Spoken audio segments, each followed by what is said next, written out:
Shatter and Dropkick were two characters introduced in the newest Transformers film, which seem to have taken the fandom by storm. This dastardly dynamic duo presented themselves as far more intimidating and pernicious than the typical Bayverse Decepticons we've grown to know and love are both inaccurate. You get the picture. Naturally, Shatter and Dropkick have become some of my favorite characters in the franchise, though sadly their toys haven't exactly been as praised as their fictional appearances. The original Dropkick figure was seen as strange and inaccurate, the original Shatter figure was simply bad in all regards, and the second take on Dropkick was the only one of the three to get generally good reviews. Sadly, it seems Triple Changing is right out of the deluxe class budget, so we won't be getting the perfect screen-accurate representations of these characters. Dropkick got his due, so let's see if Shatter can muster a figure just as good. Welcome to Kit Katastrophe. My name is Kit, and today we'll be taking a look at Transformers Studio Series Deluxe Class Shatter. This figure came out in 2020 as part of Wave 9 of the Deluxe assortment, and represents Shatter's appearance in the 2018 film Bumblebee.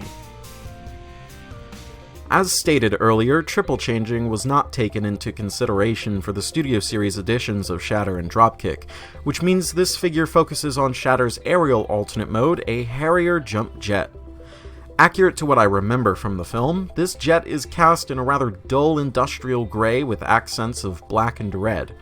I would have preferred seeing a more colorful livery as seen on an earlier version of Shatter's, or rather at that point, Fracture's jet mode, but I can live with what we have. Do be careful with this figure, as my copy has had a stress mark on the left intake straight out of the packaging. Underneath is a nice set of rivet detail, which is just part of the nice sculpted detail covering the rest of the figure. The wings alone have miles of panel lines, which any avid customizer will be want to fit in. The designers even added in some details which would easily go overlooked, like how the lift engines for the Harrier's vertical takeoff and landing feature are in place just behind the cockpit. The accompanying thrusters are sculpted on the underside, and the rear thrusters can pivot downwards, though this figure features two thrusters while the on-screen model has just one, if I recall correctly. The front landing gear flips upward, allowing for some really cool opportunities for display. Bringing some firepower to this mode are two blasters which sling themselves under the wings. I'm not sure how effective these would be, as they're pointed directly at Shatter's canards, meaning any attempt at aerial combat would inhibit Shatter's maneuverability. The second attempt at getting Shatter to go from vehicle mode to robot mode is far more deft and substantial than the first attempt, that's for damn sure. Not a single piece of this figure pops off, let alone pops off as readily as half the mass of first edition Shatter was, and there are hardly any issues pertaining to clearance. Of course, doing the bare minimum to make for a satisfying transformation scheme shouldn't exactly be applauded, so don't mistake my tone for praise. I'm just relieved. A good chunk of the transformation is still dedicated to moving the kibble onto the back, though it gets out of the way far easier than on the original figure. I really like the sliding mechanisms used to move the tail fin higher up on the legs, and the way the upper body rotates into place, but otherwise this scheme doesn't have anything memorable. Here's another thing that shouldn't really be applauded for being achieved, since it's the bare minimum, but this second edition of Studio Series Shatter captures the look and feel of the on-screen character better than the original. This figure may be shorter and stockier than the original car version, but her silhouette is clearly defined, and she just looks really powerful. I really love how the wings are draped off of the Harrier's intakes. It gives off a very angelic feel.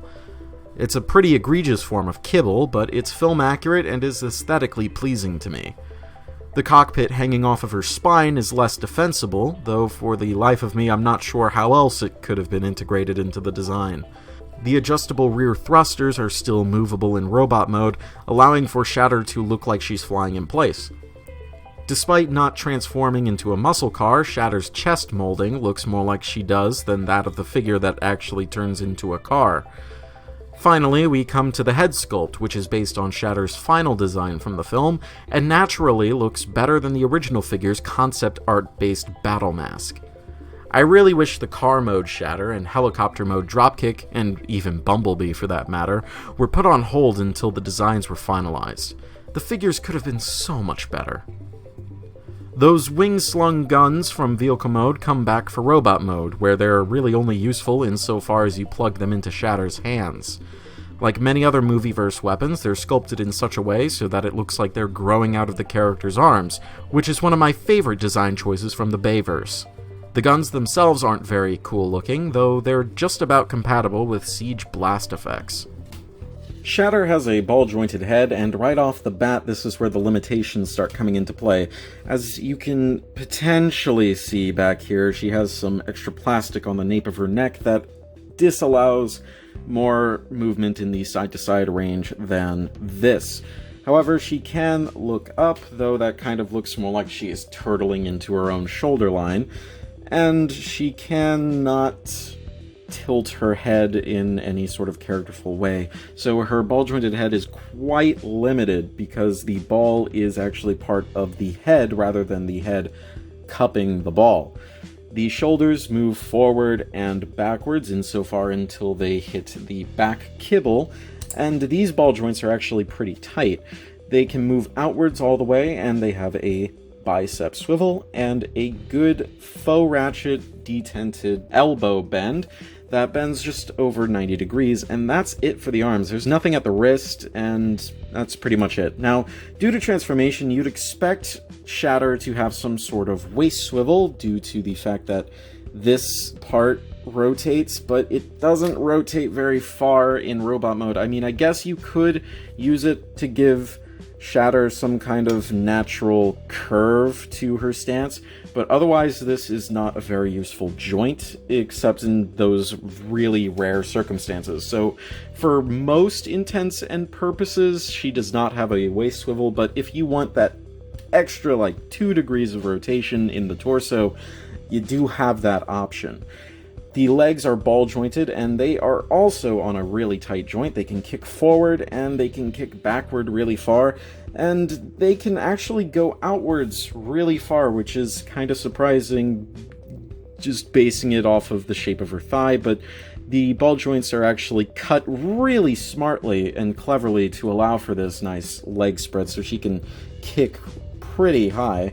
She doesn't exactly have anything swiveling at the thigh, but she does have a swivel just above the knee that goes all the way around, and the knee bends over 90 degrees just about.